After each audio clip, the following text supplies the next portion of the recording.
Hey guys, today I'll be showing you the summarize node. Now this node is less known, but it is interesting. So to get it, go to the plus, go here, summarize, and you will see it here. If you get it, you have a couple of options, but we'll get into them in a bit.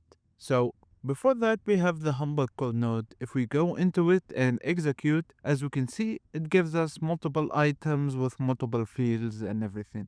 Take note of the deal amount. Now, the summarize is like working on Excel. It specializes in mathematical problems. For example, so let's get here. This is a previous execution. So it will be here. So first you have the aggregation. How would you like to aggregate your values or fields? So you have append, average, count unique. As you can see, it's all mathematical based. And the aggregate node, which I'm sure a lot of you are familiar, just lumps all of them together into one item. This one actually groups and then does mathematical stuff and so on. So let's take, for example, the deal amount. So I did count and I want to know the number of deals that each person had. I set the aggregation to count. I execute this step. And as we can see, Alice got 3, Bob got 3, and Charlie got 2. Looks like Charlie is lacking. That's it. That's basically it. And you got